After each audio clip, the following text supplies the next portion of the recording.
Hey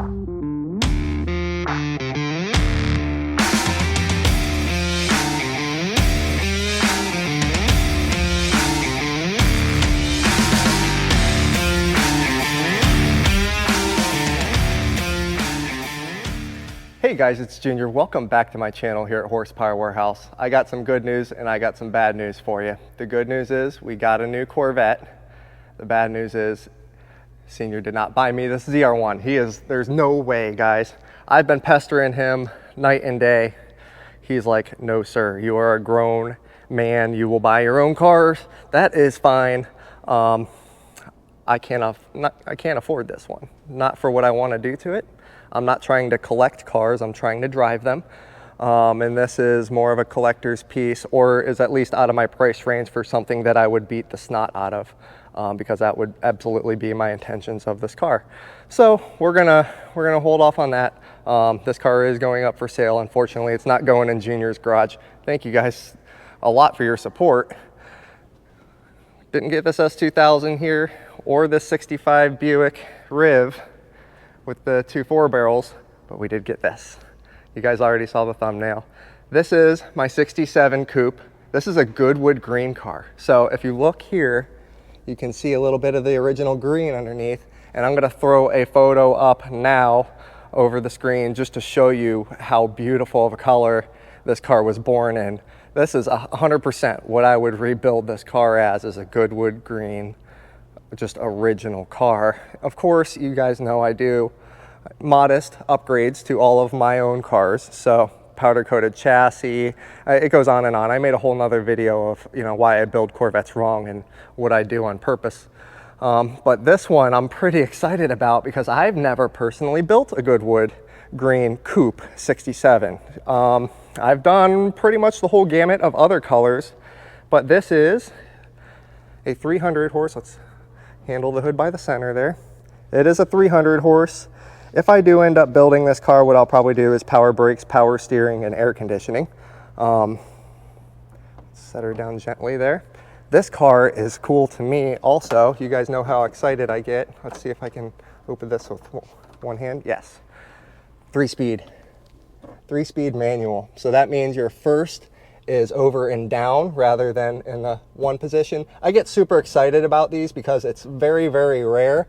I've seen just so many 4-speed cars and they're cool, but man, if I had to choose between a 4 and a 3-speed, and I know it sounds crazy, I like this because it's kind of the odd duck.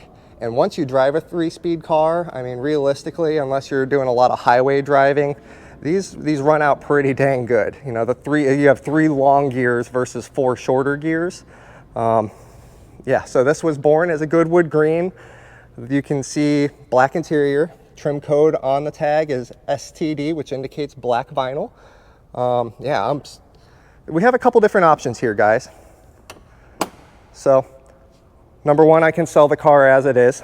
I already have a full shop of C2s, so it really won't hurt my feelings per se.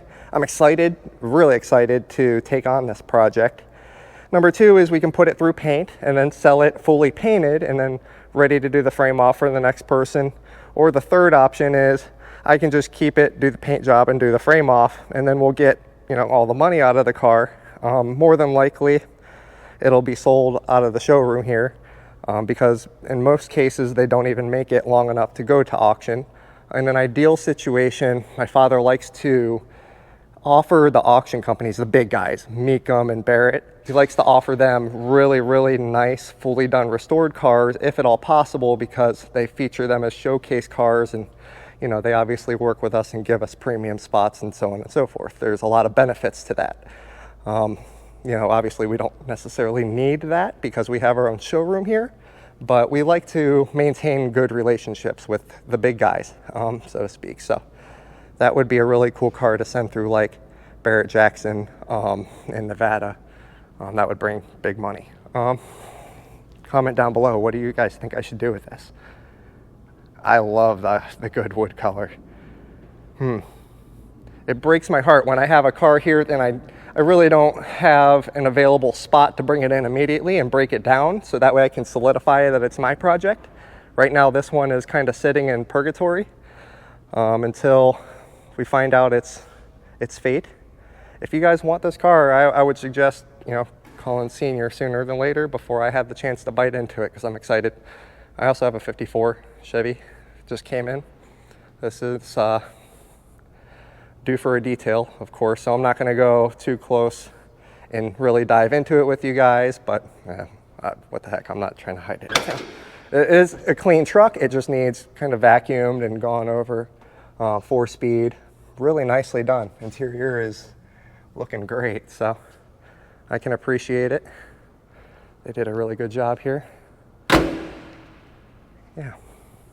So 64 here. You can see we have the chassis. The 64 was on the pressure wash lift. It is off here now. I like to have it as close to the doors as possible, so that way when we're doing all of our grinding and fiberglass work, I can set fans here and blow it all out as much as possible and keep it off my clean cars.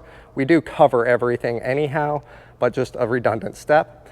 My plan here with this one, because it was so banged up and out of shape, we are going to use the actual chassis that's going under this car as the jig.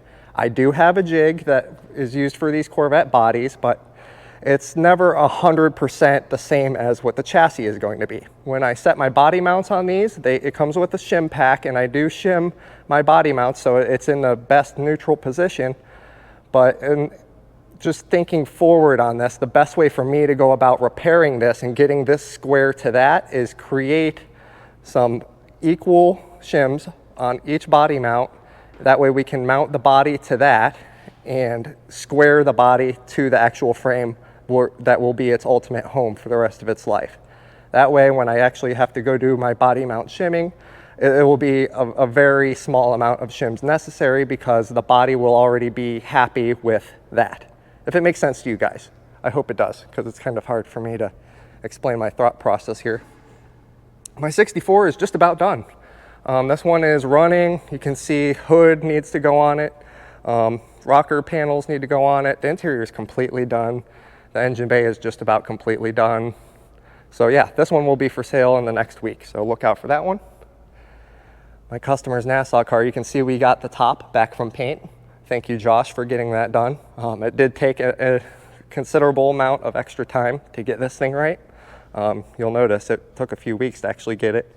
But this one is interior right now. You can see I have the wheels temporarily mounted on it so we could get it further onto my clean side. So this one we're going to be jumping into in the next upcoming week, and I'm excited to show you the progress that we've made on this. 67 Tri-Power is another car that we're going to be diving directly into. You'll also notice the absence of the black convertible car that was here. That is now at paint. Thank the Lord, because I'm really anxious to get that car painted, wet sanded and buffed, and show you guys kind of what my partial restorations look like. This one is a full. This one is complete frame off with everything done. That one is a frame off with partial paint and then a wet sand and buff. So it's going to be a lower cost car, but it's still going to shine 90% of what my full restos are. So it's kind of a decision that you need to make on your own cars, is how deep do you want to go. Me personally, I have to have a full restoration on my own stuff. On a car that I'm gonna hold on and give to my son, it's got to be a full resto. If it's something I'm going to enjoy for a couple of years and then just, not hold and cherish and keep, maybe it's not so important. This one is a cherish and keep car too. So I'm excited to get this one together and show you. I don't want to ruin any surprises. This one's really going to be a stunner when we get done with it. That's why I've been kind of keeping it undercover and not showing you guys for the last few weeks. Hope you guys can forgive me. I'm trying to not blow too many secrets for you guys. With my restorations, I'm very hard-headed. So that's why I try to keep as few customers as possible, if it makes sense. I love doing my own cars because I have to answer to nobody. I just do the best that I can, and every time I nail it out of the park, and it's all pats on the back when the car is done. So it's great for me when I get to shine and show what I can truly do. With service work, you can't do that. You are paid to do a certain job. So if I'm doing your brake job on your car, how can I show how good I can shine unless your brakes just don't squeal anymore? It's kind of I don't know. I'm not trying to rant to you guys, but I'm just kind of showing you my thought process here in my shop and how I run things. I'm very, very thankful that I'm able to do top-notch work on everything that I touch. And if it's not to that level, then I can just deny it from my shop. So I'm very thankful to be in that position. I thank you guys for liking and subscribing. We just surpassed 8,000 subs, believe it or not. It's crazy to me. I never thought this channel would grow to this size. I thank you guys tremendously for being part of the Horsepower Warehouse team. If you have any comments, I read everything, so if you have any suggestions on how I can better my shop, or if you see something that I'm doing wrong, send me, if you even don't want to air me out on comments, send me a private message. I'm always trying to learn, I'm always trying to better. I hate calling myself an expert. I'm just a guy that's trying to do his best, you know? So if you apply yourself and you keep yourself open to learning, I feel like you'll never peak, so to speak. So thank you guys so much for joining me. Until next time, take care.